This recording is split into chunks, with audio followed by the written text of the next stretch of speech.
자, 할렐루야. 주님의 이름으로 환영합니다. 아멘, 아멘. 참 잘 들어오셨습니다. 참 잘 들어오셨어요. 오늘은요, 본문에 의지해서 빛을 밝게 하는 어둠이라는 제목으로 여러분들과 함께 은혜를 나누고자 합니다. 자, 오늘은 이제 추석인데 한번 저를 따라 합니다. 더도 말고 덜도 말고 한가위만 같아라. 시작. 더도 말고 덜도 말고 한가위만 같아라. 근데 뭐 아직 신이 든다는 것 같아. 더 큰 목소리로 한번 해보겠습니다. 시작. 더도 말고 덜도 말고 한가위만 같아라. 아멘. 우리나라 대한민국의 최대 명절인 추석 연휴가 시작됐습니다. 이번 추석 연휴는요, 개천절부터 한글날까지 이어지는 긴 추석 연휴 기간이라고 합니다. 아유, 고향이 그립습니다. 오늘 아침에는요, 안사람이 그래도 우리 이제 어르신들 좀 맛있는 거 먹여야 되겠다 해가지고 녹두전을 이렇게 부치더라고. 그러니까 그 냄새가 막 코를 찌르면서 고향이 그립고, 아유, 우리 어머니가 끓여줬던 우리 감자 고추장찌개, 아유, 우리 어머니가 끓여줬던 감자 칼국수, 막 이렇게 생각이 나는 거야. 여러분, 강원도식은요, 칼국수를 끓일 때 꼭 감자를 넣고 그 다음에 거기다 뭘 넣는지 아세요? 고추장. 맞아.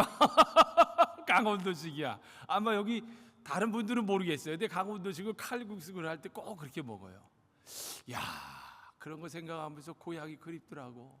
그러면서 야, 한국에 방문해서 어머님도 뵙고 호국원에 붙여 계시는 아버님도 뵙고 또 형제를 만나 맛있는 음식도 먹고 살아온 이야기들도 하고 싶고 정말 고향이 그립습니다. 벌써 저는요, 설교 준비 전에 제 마음은 이미 고향에 가 있어. 여러분들도 다들 그러시죠? 자, 여러분 보니까요, 이번 추석은요, 이야, 세상에 귀성, 귀경, 여행 등으로 해서 총 3,218만 명이 이동할 거라는 전망이 나왔어요. 그런데 놀라지 마세요. 자, 보세요. 전 국민 10명 중에 4명가량이 해외여행을 계획한다고 합니다. 이런 거 보면 우리 대한민국 얼마나 좋은 나라야. 살기 좋아졌어. 그렇잖아요? 6.25 전쟁 때는 그렇게 헐벗고 굶주렸던 나라가 지금은 이렇게 잘 살게 되고 해외여행도 마음대로 다닐 수 있다고 하니 그저 주님께 감사를 드립니다. 그저 주님께 감사를 드려. 저는요, 제가 목회기도 대표 때도 기도했지만요, 저는 추석이면은 하나님께서 꼭 지키라고 명령하셨던 이스라엘의 7가지 절기 중에 꼭 초막절을 떠올립니다. 제가 뭐 특별하게 이 설교, 재림 설교 많이 하진 않지만은 1년에 추석 되면 꼭 이거를 해요. 왜냐? 초막절을 생각하면 알곡과 쭉정이의 추수 심판이 있다라는 것이기 때문이에요. 성경은 분명히 이야기합니다. 그래서 우리는요, 잘 준비해야 돼. 여러분 잘 하셔야 됩니다. 그래서 추석은 성경에 나오는 초막절에 해당하는 거예요. 그래서 이스라엘 달력으로 보니까요, 9월 24일부터 어제까지가 초막절이었어요. 그래서 끝났더라고, 그 기간이. 그래서 여러분 잘 아셔야 돼요. 초막절이 주는 교훈이 바로 추석이 주는 교훈과 비슷한 거예요. 레위기 23장에 나오는 7가지의 절기의 의미를 보면요, 정말 잘 알 수 있지 않습니까? 뭐 여기는 다들 뭐 신학 박사에 다들 박사라서 내가 뭐 얘기는 안 하지만 다시 한번 또 리마인드 할 겸 우리가 한번 내가 또 말씀을 드립니다. 자, 제1절기가 뭐라고 그랬죠? 유월절은 뭐라고 합니까? 그리스도의 죽음. 그렇죠? 그리고 2절기는 뭐라고 그래요? 무교절. 그래서 그리스도와의 친교. 그리고 제3절기는 초실절이라고 그래. 요거는 뭐야? 그리스도의 부활. 그리고 제4절기는 77절. 그래서요, 그리스도와의 성령의 교대. 그렇잖아요. 예수님께서 부활 승천하시면서 뭐라고 그래? 야, 내가 올라가면은 더 좋은 사람이 온다. 더 좋은 사람이 아니라 더 좋은 분이 온다. 그래가지고 인부가 교대가 되잖아요. 그렇죠? 그 다음이 오절기가 나팔절. 이거는 뭐냐? 바바바 하나님의 나팔소리 천지진동할 때에 성도의 부름이라는 거예요. 이거를 기다리는 절기야. 그리고 육절기는 속죄절, 그래서 그리스도의 사죄. 근데 마지막이 제7절기인데요, 이게 보니까요 그리스도의 성도의 추수라는 겁니다. 그래서 우리는요 이 영말리 미국 땅에서 추석을 보내면서요, 이번 추석에서는 제일 먼저 뭘 생각해야 되느냐? 심판을 생각해야 합니다. 왜냐? 추석은 알곡과 쭉종이를 가르는 절기이기 때문입니다. 또 이번 추석에는요 우리는 시선을 돌려서 천국을 바라볼 수 있어야 돼. 그래서 오늘 제가 그렇게 천국에 관련된 찬양을 한 거 아니겠어요? 하나님께서 이스라엘 백성들에게 초막을 짓고 살아야 하는 이유를 이렇게 말씀하셨습니다. 너희들은 이 땅에서 뭐냐? 나그네라는 거예요. 나그네. 이 땅은 우리가 영원히 살 것이 아닙니다. 모든 사람은 나그네입니다. 아무리 좋은 집이라도 초막 같은 임시적인 집에 불과하다는 거야. 여러분, 이런 이야기가 있습니다. 영국의 해양 생물학자의 체험담인데, 그가 이제 런던에 있는 해족관에서 일한 적이 있었어요. 그러니까 바닷고기들을 기를 때였는데, 더러운 바닷물보다 바닷물과 똑같은 깨끗한 바닷물을 인공으로 만들면 바닷고기들이 더 행복할 거라고 생각했어요. 그래서 바닷물 성분과 똑같은 바닷물을 만들어서요 바닷고기를 넣었습니다. 그런데 이상한 일이 벌어져요. 고기들이 모두 비실비실 되는 거야. 그래서 다시 바닷물로 넣었습니다. 그랬더니 이 바닷고기들이 생기를 되찾으며 날쌔게 움직이더라는 거야. 그렇습니다, 여러분. 사람들이 추석이면 고향을 찾지만요, 성도의 참 고향은 어디다? 저 천국 하늘나라라는 거예요.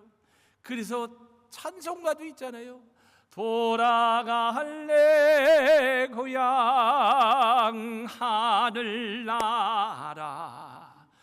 저는요 이 찬양이 왜 이렇게 제 귓가에 맴도냐면요, 저희 아버님이 이제 연세가 드셔서 은퇴를 하시고 집에 계셨을 때야, 그러면은 항상 문지방 턱에 앉아가지고 꼭 부르는 노래가 내 영혼이 은총 입어. 그리고 또 하나가 이거야.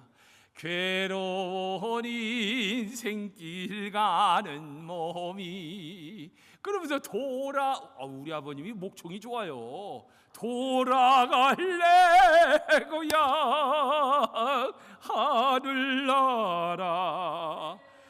그런데 이제 제가 목사가 되고 나이가 먹다가 보니까 그렇구나, 우리가 마지막으로 갈 곳이 저기구나, 저기야. 여기가 아니더라는 거야. 그래서요 여러분 꼭 아셔야 됩니다. 사람은 하나님께서 지으셨기 때문에 하나님 안에서만이 참 안식을 누릴 수 있는 거예요. 딴 데서 찾으려면 안 돼. 또 있습니다, 여러분. 이번 추석에는요 제가 또 말씀드리지만요 나눔을 생각해야 되는 거야. 추석, 즉 초막절은요 나누는 계절이야. 추수의 계절이 되면요 어때요? 많이 추수한 사람들은 부해지나 추수하지 못한 사람들은 가난해지게 됩니다. 그래서 추수할 것이 없는 사람은요 가난한 채 그대로 남아있어요. 그런데 보니까 우리 하나님은 좋으신 하나님이야. 정말 가디스 국가시요. 성경에 보면요 추수할 때 10분의 1가량은 추수하지 말고 남겨두라고 추수의 법칙을 가르쳐주며 명령하셨잖아요. 그러니 여러분 하나님의 명령 어길라요? 아니야. 우리는 지키면서 살아야 하는 거예요. 그래서 보니까요 더도 말고 덜도 말고 한가위만 같아라. 이것이 우리 민족이 추석 때문에 늘 하는 말인데, 어려움 속에 고통을 당하고 있는 이웃이 많다는 사실을 우리는 기억할 수 있어야 합니다. 그래서요 이들은 이렇게 이야기를 한다고 그럽니다. 너무 가난하니까 야 나는 차라리 추석이 없었으면 좋겠어. 달달 무슨 달 쟁반같이 둥근 달이야. 아니야, 어려운 사람은 이 노래를 이렇게 부른다고 합니다. 달달 무슨 달 통장같이 텅 빈 달 해가지고 지금 대한민국이요 대한민국이 더도 말고 덜도 말고 한가위만 같아라 하고 작년까지만 해도 그런 분위기가 있었는데 지금은요 완전히 시장이 냉각돼 가지고 그런 데다가 지금 분위기가 흉흉하잖아요. 대통령 하나 잘 뽑아놔 가지고 지금 난리도 아니잖아요. 지금 이런 시기에 아니 누가 아프고 사고가 났다고 그러면 목회자들은 불이 나게 딸려가서 기도해주고 막 하잖아요. 그런데 대통령이란 사람이 무슨 예능 프로그램에 출연을 한대.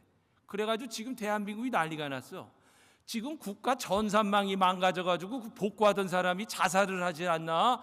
지금 별일이 다 있고 도널드 트럼프 대통령이 에이펙에 온다고 그러는데 이재명이란 사람은 안 만나고 패싱하고 시진핑만 만나고 간다고 그러면은 이거는 국격이 땅에 떨어져도 한참 따라 떡이 떨어진 거예요. 그러다 보니까 흉흉해. 참 안타깝더라고. 여러분 이스라엘 백성들도요 보니까 초막절 바로 전절기인 대속죄 일에는요 슬퍼하라고 하면서 그 명령을 지켰어요. 그러나 이와는 반대로요 초막절에는요 즐거워해야 됩니다.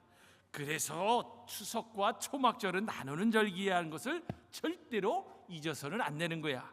그래서 오늘 아침에 우리 한 사람도 녹두 좀 비춰오고 또 우리 방사모님도 또 뭐 맛있게 온다고 그러다가 내가 그래가지고 얼마나 아침부터 속을 비고 왔는지 찬양이 안 되더라고.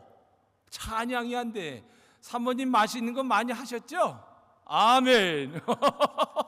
그 아니 돼지 불고기 한다고 그래. 기대가 되더라고. 자 여러분 이런 이야기가 있습니다.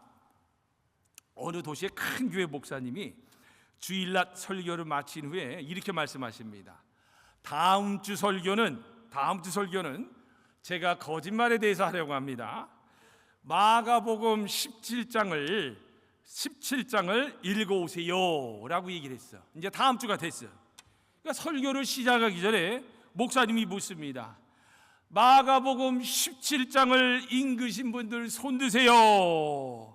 아이 그러자 대부분이 손을 다 들더라는 거야. 그러니까 좌석을 쭉 둘러보신 목사님이 웃으시면서 하는 말이 마가복음은 16장까지밖에 없습니다. 자 지금부터 거짓말에 대해 설교를 시작하겠습니다. 근데 이렇게 좋은 추석 명절에 우리나라 대한민국이 지금 격동의 시간을 겪고 있는데 문제가 뭔 줄 아세요? 거짓말이에요. 거짓말.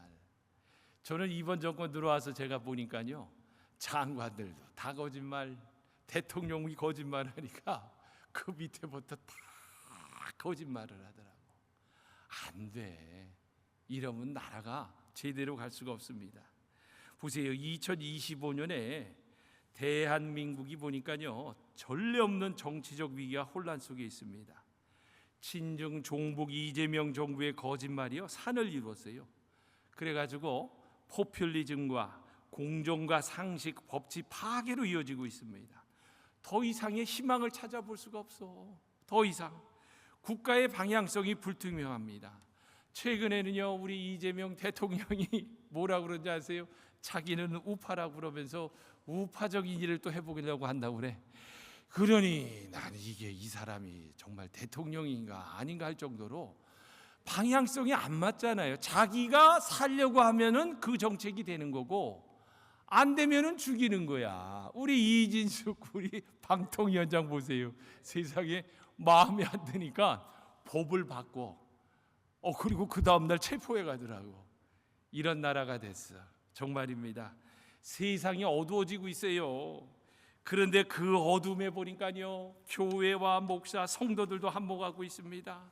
제가 목회자지만요 어느 때는 좀 부끄러울 때가 너무 많아요. 지금 대한민국에는요 그 젊은 자유대학 청년들이 전국 곳곳에 퍼져가지고 윤석열 석방하라 그러면서 막 시위를 하는데 정말 소망은 있지만 그 청년들한테 나는 너무 부끄러워.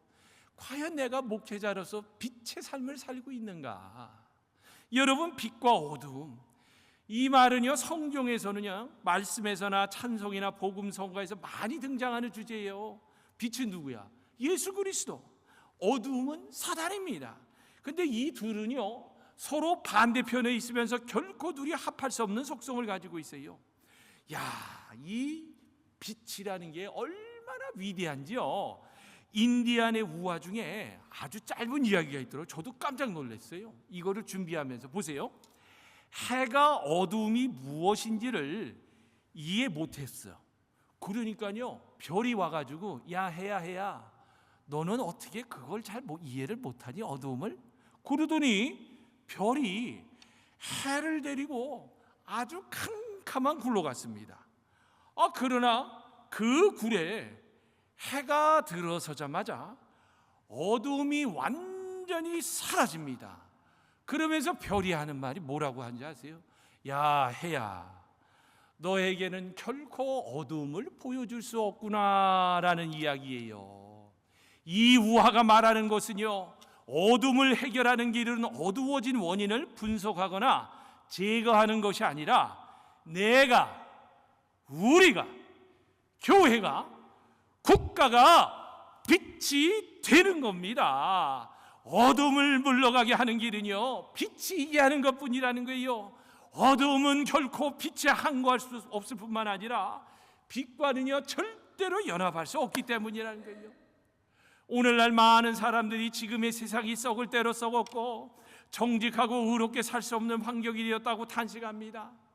그러면서 이렇게 말하는 자신들은 정의롭게 사느냐? 아니야, 그렇지도 않습니다. 오늘날 대한민국은요 제가 도덕관념이 완전히 따릉에 떨어졌어요. 자신들도 법을 지키거나 의롭게 살면요 손해를 보기 때문에 남들과 같이 요령껏 사는 사람들이 많아요. 적어요.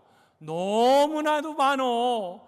그러니까 오죽했으면 93세의 박조준 목사님께서 너는 하나님이냐 아니면 바알이냐 분명하게 선택을 하라고 그러잖아요. 그게 참 성도요 참 제자라는 거예요. 근데 오늘 여기에 앉아 계신 분들은 분명하게 선택을 하신 분들이라는 거야. 그러니 하나님께서 이 예배를 얼마나 기쁘게 받으시겠어요.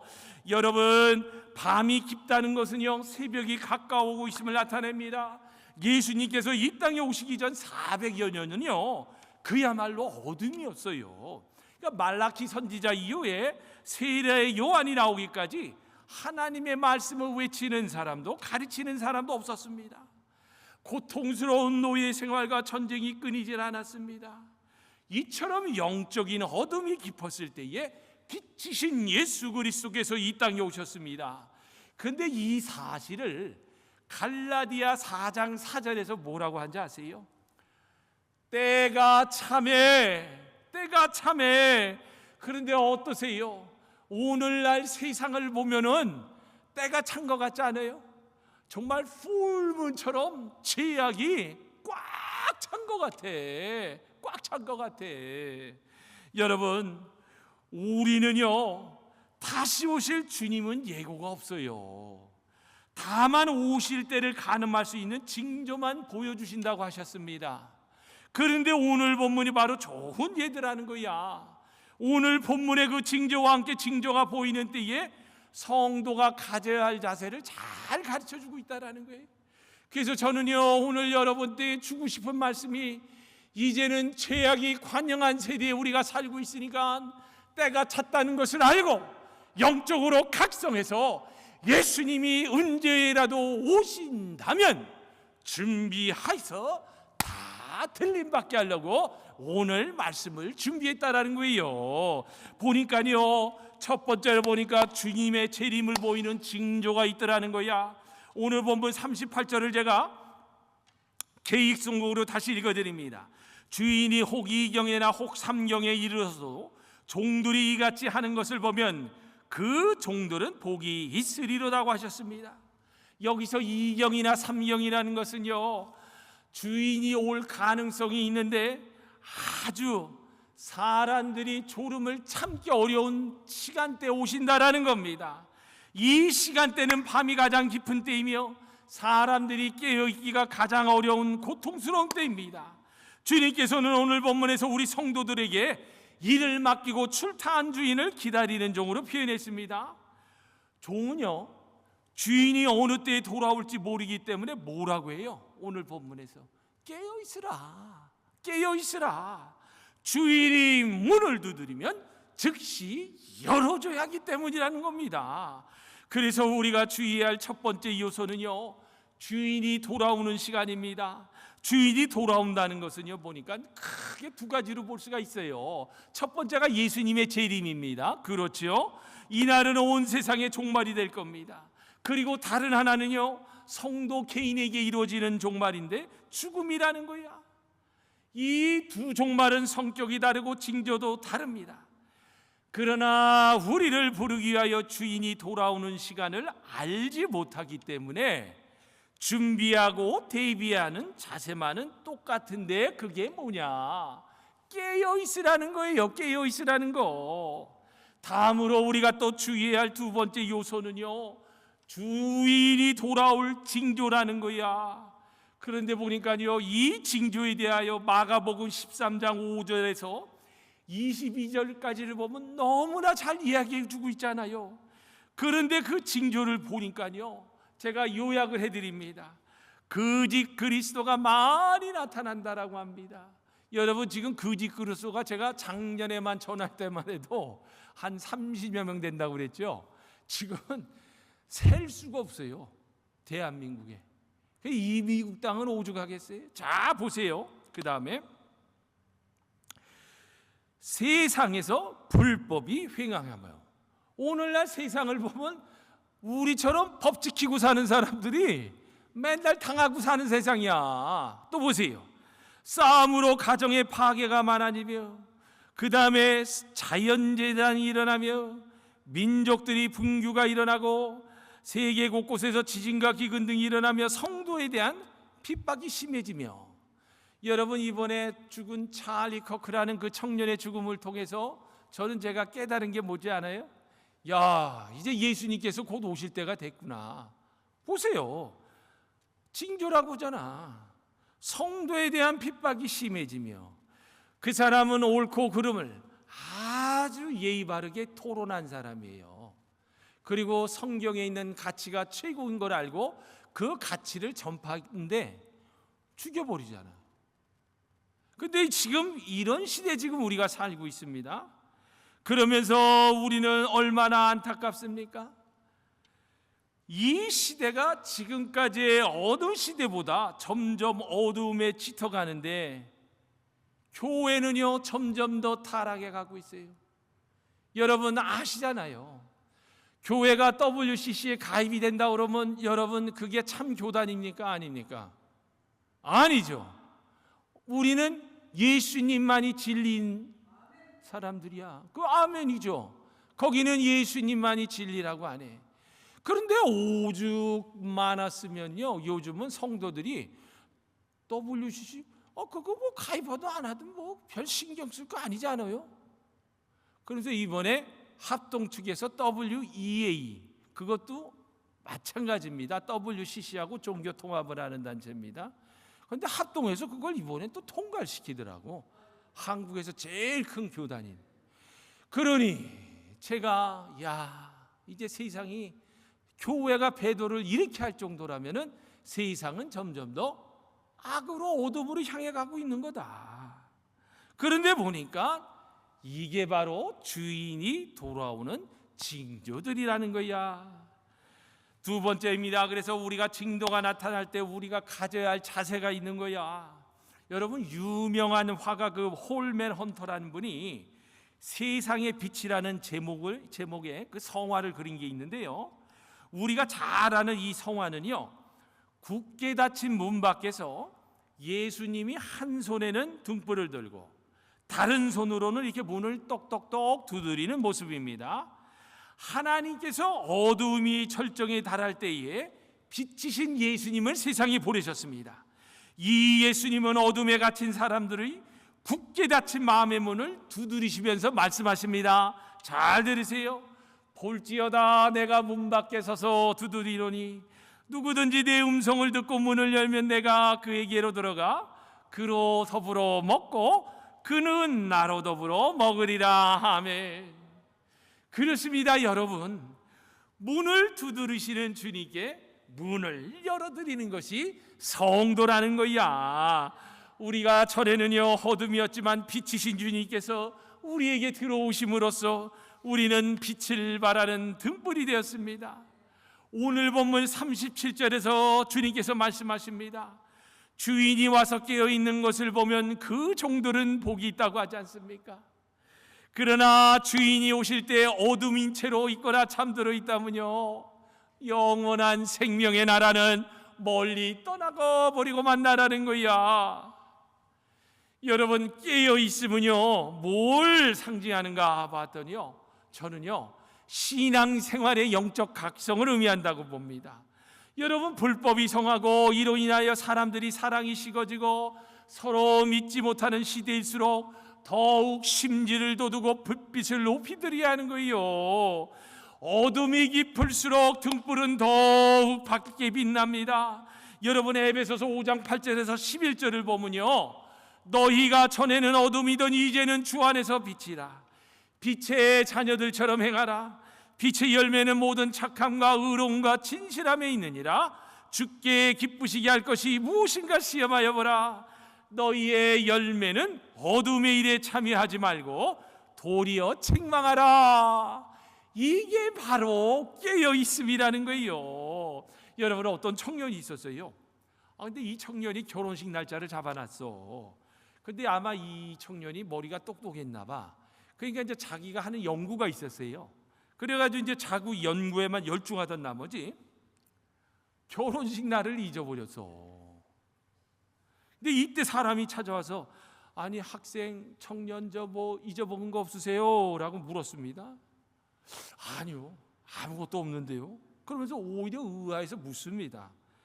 그래서 결혼식은 어떻게 되었어요? 또 묻습니다. 결혼식이요?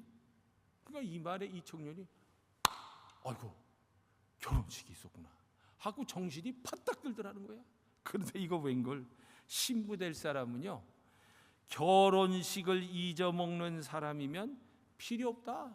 그래갖고 결혼을 거절했다라는 거예요. 그래서 이 사람은 평생 독신으로 살았대. 우리는요 여기서 절대로 놓치면 안 됩니다. 저는요 제가 큰 교회에 큰 부흥을 원하지 않는다고 했잖아요. 여기 있는 분들만이라도 하늘나라 보내면 저는 목회 성공한 사람이라 제가 항상 얘기하잖아요. 여러분께서 여기서 분명히 교훈을 하나를 얻어야 돼. 그게 뭐냐면요 영적 무감각이에요.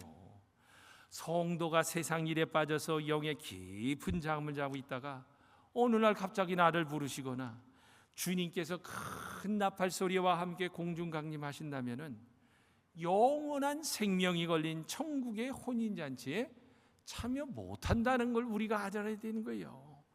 그러므로 성도는요 깨어 있어야 합니다. 깨어 있어야 합니다.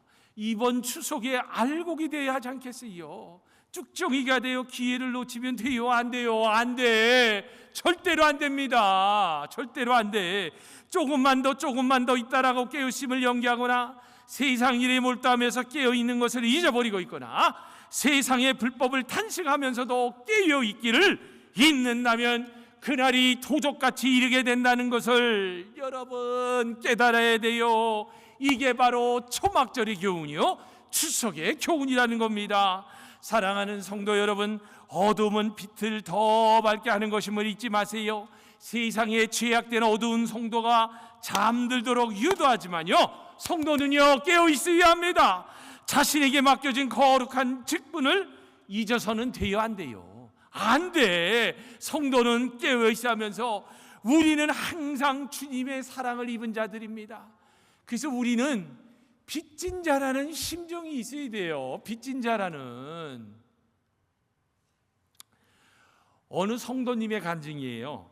그 고등학교 때 이제 시험을 쳤는데 이분이 보니까 8등을 했대. 그런데 이분의 아버지는요 너가 3등 안에 들기를 바랬는데 8등 했다고 회초리로 그렇게 때리더라는 거야. 그리고는 얼마나 아버지가 밉던지요 분에 못 이겨가지고요 강원도로 도망을 갔답니다. 근데 거기서 지낸 이제 1년이 지났는데 6.25가 발발해서 이제 공산군이 내려왔어요. 이 젊은 사람은 다 잡아가기 때문에 피신하여 온 곳이 결국은 자기 집이었는데, 집에 오길 미안하니까, 아버지 보기 미안하니까 마을 뒷산 굴 속에 숨어 있었습니다.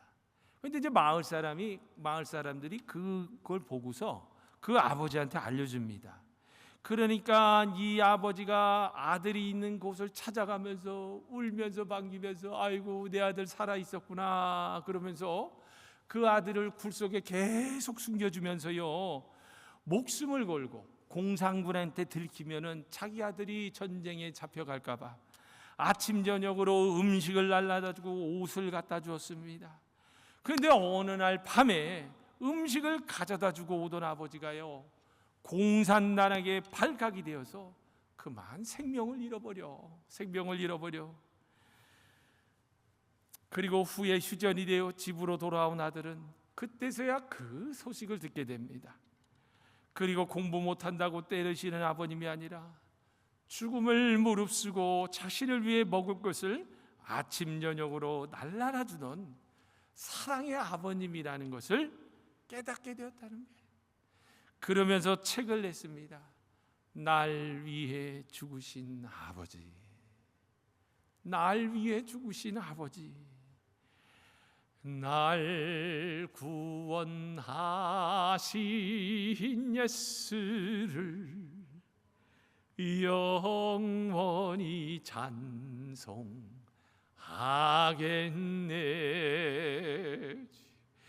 저 죄인 어서 주께 와 제사유하시 받으라.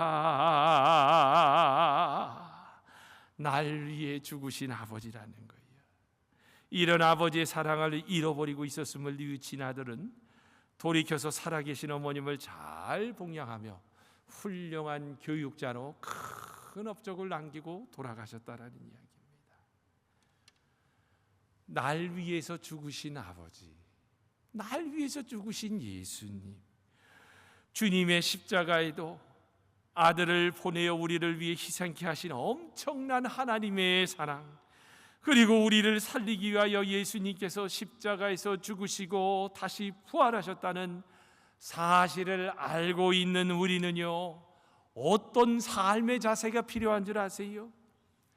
빚진 자의 삶을 살아야 한다는 거예요.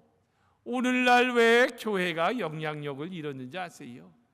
교회가 맨날 교학이들 교회 안에서만 멈춰서 세상으로 향해서 소금과 빛의 사명을 감당하지 못하니까, 이 빚진 자의 사명을 감당하지 못하니까 지금 교회가 이렇게 위축되고 탄압을 받는 거 아니겠어요? 여러분, 그 사랑에 감격하고 감사해요. 이 땅에서 마음과 뜻과 목숨을 다하여 하나님을 사랑하고 이와 같이 내 이웃을 내 몸과 같이 사랑하는 예수님의 가르침을 잊어서는 안 됩니다. 그런데 이게 바로 깨어있는 자라는 거예요. 이게 바로, 사랑하는 여러분, 말씀을 맺습니다. 우리는 주 안에서 빚을 진 사람들입니다. 그러면 우리는 어떻게 돼? 빛의 자녀들처럼 살아야 해요. 말세의 징조가 점점 더 분명하게 드러나고 있습니다. 깨어 있어서 준비해야 합니다. 우리는 허리에 띠를 띠고 등불을 켜놓고 있어야 합니다. 사랑과 공의와 진리의 빛을 발해야 합니다. 그러면서 이번 추석에는 하나님의 가르침을 우리가 생각할 수 있어야 돼. 첫 번째로 뭐라고 그랬어요? 심판이 있다는 겁니다. 심판. 두 번째는 뭐예요? 천국을 바라보며 살아야 한다는 거야. 마지막 세 번째로서 빛을 진 자로서 우리가 이 땅에서 나눔을 실천하며 살아가야 한다는 거야. 이 세 가지를 실천함으로 주인이 와서 깨어있는 것을 보고 잘했다 칭찬받는, 다 들림받는 저와 여러분이 되시기를 존귀하신 예수님의 이름으로 축원합니다. 아멘. 아멘.